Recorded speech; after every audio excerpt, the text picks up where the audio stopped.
Three, two, one. We're live. Good morning, Owasso. This is the Twins with Owasso Live, and this is the Morning Loop. It is currently 8 a.m. like normal. It is, I want to say, should have had that up, 60 degrees outside right now, and we have a high of 89, almost 90 degrees today, so it's going to be pretty warm. For those of us, we're still acclimating to those kind of summer temperatures, so, it's going to be hot for most of us. So just be advised, it's going to be warm, but good weather for going outside, playing with your kids after work. So be sure to get out and do that. Like, that's what you want to do after you get off work. Go out, walk the dogs, go for a walk, a run, bike ride. Do something. If you don't have kids, do it for yourself. Get some exercise. Enjoy this weather. Enjoy this time of year because it's pretty great. Yesterday was a really nice day, so enjoy today as well. Traffic conditions are pretty fair right now. It was pretty congested a couple minutes ago, but it's cleared up. So if you're commuting into Tulsa or you haven't left yet, your commute will be A-OK. So enjoy your trip in and drive safe. As far as local news goes, not a lot going on, not a lot changed on the calendar. You got anything that you need to add in or throw in, Chad? Not at all. All we have is on the chamber again is the ambassador meeting, which is tomorrow at 12 at St. John Ascension. Sure. And then on Owassoisms, it's just that art festival at the Owasso High School, and that's happening all week for the rest of this week and all the way till Sunday by the looks of it. Good deal. Then on the 19th at 7:30 a.m. will be the Mission Center Golf Tournament at the Bailey Ranch Golf Course. Okay. And then that fun run for the band, the 5K, run to the beat, whatever it's called, but for the Owasso band. And that is really it for this week. So Yeah. that's all I've got on the local news anyway. All right. And I guess you want to talk about OKC. Same thing. We're number one in our conference. We're still waiting to see who we're going to be playing in the playoffs, which our first playoff game is the 21st. 21st. But still don't know who we're playing yet. Okay, so that's what you're looking forward to. Some OKC Thunder coming up on the 21st. Playoff time is coming. So be ready for some.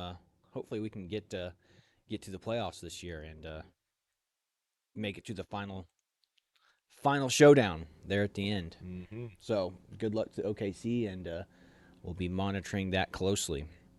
Now, as far as national news goes, the thing that I wanted to discuss is something we actually discussed yesterday again, but the religion of peace strikes again, folks.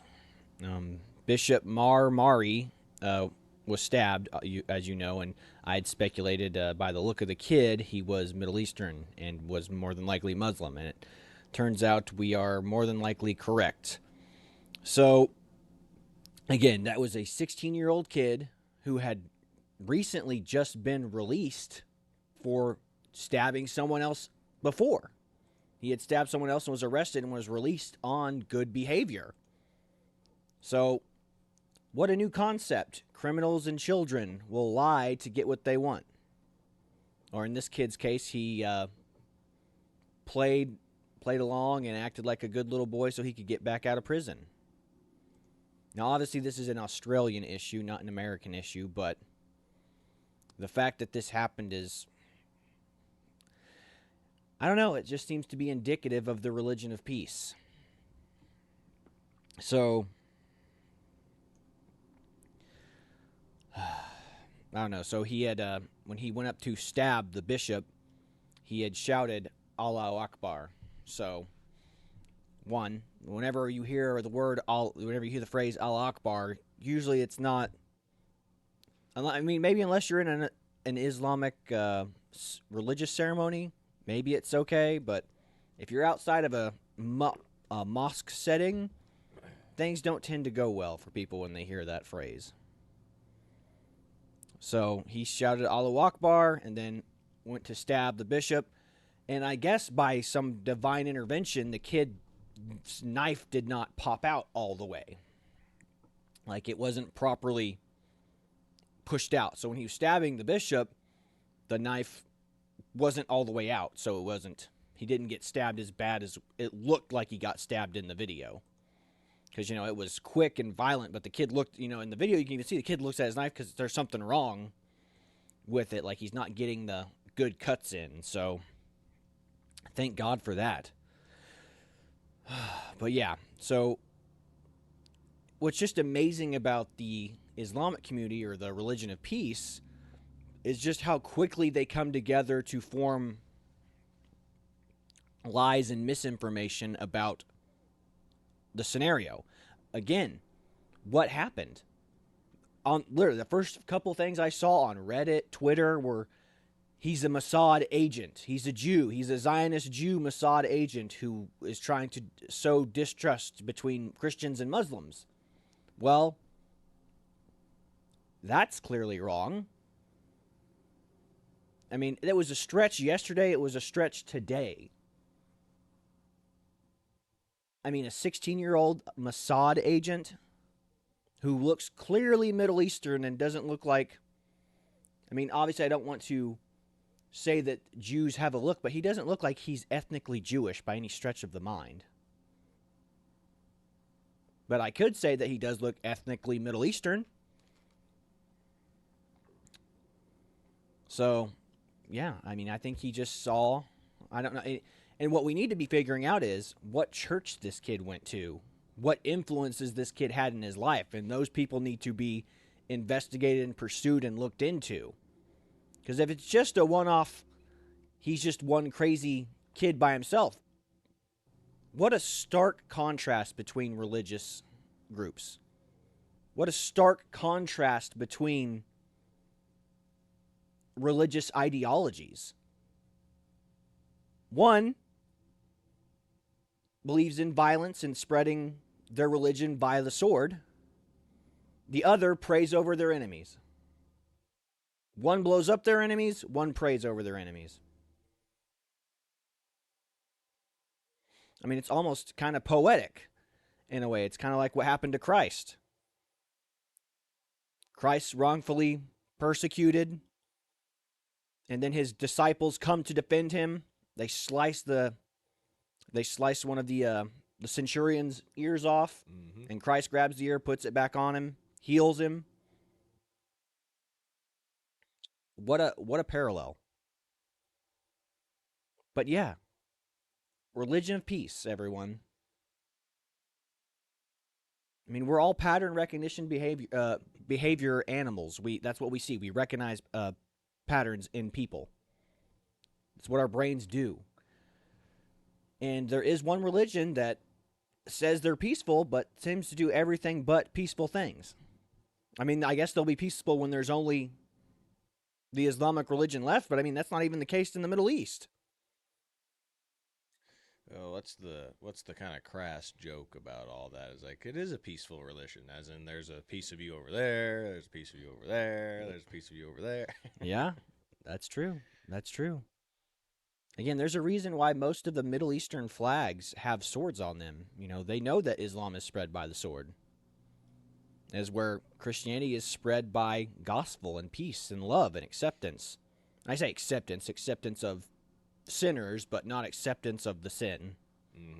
Because that's a big reason why Christianity is so weak right now, because we accept everybody and they go, well, it doesn't matter if I sin. I can be trans, I can be gay, and God will accept me no matter what. And it's like, yeah, but you still shouldn't live in sin, though.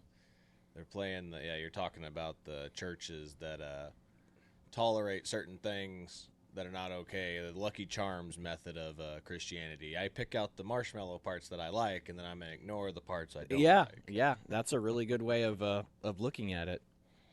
This kid is violent. This kid has a rap sheet. This kid was radicalized by somebody. I'm betting if they go and figure out where these Islamic protesters were, what church they go to, they could probably get an idea of who's radicalizing these people. Agreed. Agreed indeed. So, thank goodness that Bishop Maramari is okay. And what a graceful way he handled this whole situation, making sure his congregation was trying to be peaceful as possible. Now, there is some conflicting information whether or not some of the people in the congregation cut this kid's fingers off. Like they said, he cut a couple of his fingers off. There is no confirmed information that that's actually happened.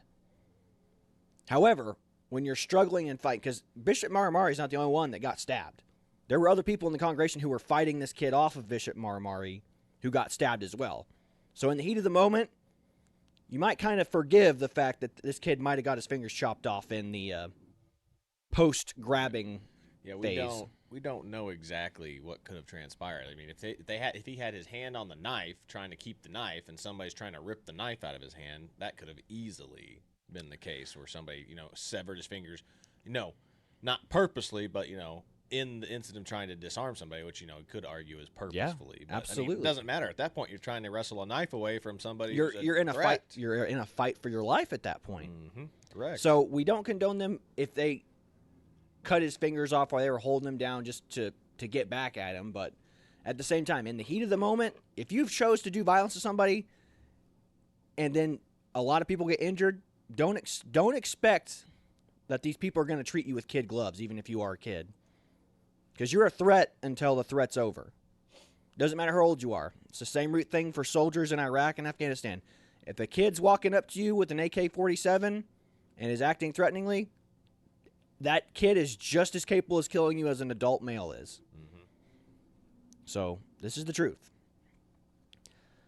So this is why the spreading of Christianity is so important, why the gospel is so important, and why we have got to... I don't know. We need to come together as Christians and do better. Spread the word, spread the gospel, and accept people in. You have those people like the son of Hamas, who, after he grew up his father was a higher-ranking official in Hamas, and his son grew up and was doing all kinds of bad stuff for Hamas, and he decided to become an Israeli informant, found Christ, became a Christian. He goes, yeah, Hamas is evil. Islam is evil. I'll have to pull him up one day, pull up the son of Hamas and talk about his story. It's fantastic. I've watched several of his interviews. It's they're fantastic. And he holds no qualms calling anybody that even remotely supports Palestine or Hamas as a Hamas advocate or supporter. Yeah, he calls them useful idiots. And he's correct in that assumption, Palestine elected Hamas to lead them. So they haven't had an election since, and Hamas won't let them have an election. So, all the Palestinians are hostages of Hamas. But they chose that life. Again, it's like what we were talking about with this story here. All that weaponized Islamic hatred against Jews. Remember, in the Quran it says, they will not be happy until every tree and every rock shouts, hey, there is a Jew behind me, come kill him. That's the kind of hate, weaponized hate we're talking about that exists in Islam. So, of course, a bunch of Muslim apologists are going to come out and go, this is a Zionist Jew that did this, trying to put distrust between Christians and Muslims. As if there was really a lot of trust between, Christians and Muslims anyway. Yes, exactly. But guess what? That was debunked within a very short amount of time, but that lie sure spread quick. And I'm sure there are still people in the Islamic community that believe it. Oh, yeah, he was a Zionist agent for Mossad trying to still so. And again, that's probably why the majority of those protesters showed up, because that's what they saw on Twitter. But then again, how can that be? Why are they asking for this kid's release if he was a Mossad agent? So clearly the truth doesn't matter. It just matters that somebody on their team. I didn't even think of that. It's so there's a Mossad agent, but we're demanding he be released from prison. I didn't even make that connection. Or I guess the argument could be he was infected by Mossad agents to believe the radical parts of Islamic jihad. But that's not the case. We all know what Islamic jihadists do. If that is the case, we know what that would make him an apostate. And you know how they feel about apostates and Islam and the religion of peace. Yeah. So very, very odd. There is no situation that makes any sense. Nothing that's being reported makes sense from the Islamic side, and then the reason that they want him released doesn't make sense. And if they thought he was a Mossad agent, why would they want him released? So none of it makes sense at all. I'm just betting whatever church or mosque that any of those protesters were affiliated with, that's probably the radical church that is radicalizing people like this kid. Agreed. So, Australia, you got some investigating to do, and you're going to have to weed out some radicals in your country. Hear, hear. Craziness. But after we've been talking about this, so we pray again that Bishop Maramari comes back very quickly, and we obviously know that he is in stable condition and his wounds were not severe, but we still pray for a speedy recovery for him as well, because what tact and grace that man has to pray over the person that literally just tried to kill him. Fantastic man. So, praying for him. And the only other thing that we were thinking about discussing today, because Baramari was kind of where we wanted to be, and we like talking about the religion of peace and the stark contrast between Christianity and the religion of peace. Which one's better? You decide for yourself. But what was happening yesterday in New York was about 1,300, or was it 13,000? It was about 11. It was somewhere between like 1,000 to 1,300 African migrants. So African migrants. So again, all these people coming across the southern border, they're not Mexicans. So when we talk about criminal aliens, we're not talking about Mexicans specifically. We're talking about Venezuelans. We're talking about Hondurans. We're talking about, just take your pick of the litter of all the countries in South America. There's some from all of them.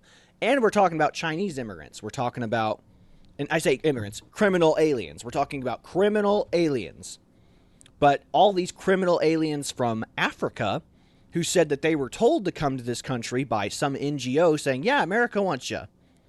A, who are these NGOs? Why are they getting funded? We need to dissolve these organizations and tell them, if you're telling people to come here, you're gone. But so 1,300 of these folks took over a park outside of the courthouse, or not the courthouse, the city hall. Yeah, City Hall. And they were supposed to give testimony about their experiences here.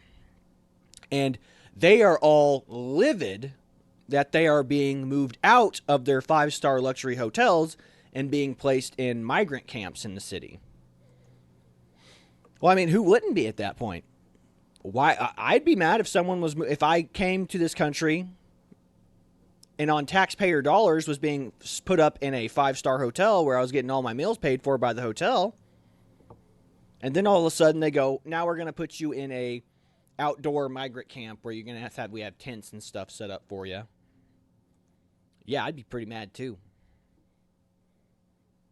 But the organizers, these left-wing organizing groups, whoever told these people, they said, if you go to this protest outside the city hall, you'll get green cards. Well, and they all show up because they're like, we're going to get green cards if we show up. And they get there, and then there's nobody there to hand out green cards to them. They're livid. So you have these people who are mad about being there, who are protesting outside City Hall, who were promised green cards if they showed up to this protest. What's going on, folks? Like I said, who are these left-wing organizations that live in this town of New York and tell these people to do these things? Yeah, these NGO groups that keep telling people the right things to say. I mean, groups that are literally undermining our immigration process by telling them, say this, and these people aren't refugees. Yeah, they have scripts printed out and handed to them saying, if you say this exactly, you will be let into the U.S. Yep. How are we supposed to fight that when if you say the right cues in the script, we're supposed to give you that, even though you're not? I mean, this is for refugee status is for legitimate refugees. Mm-hmm. It's not for people just trying to make a better life for themselves. Like, oh, there's not a lot of opportunity in my country, so I'm just going to come to America. Yeah.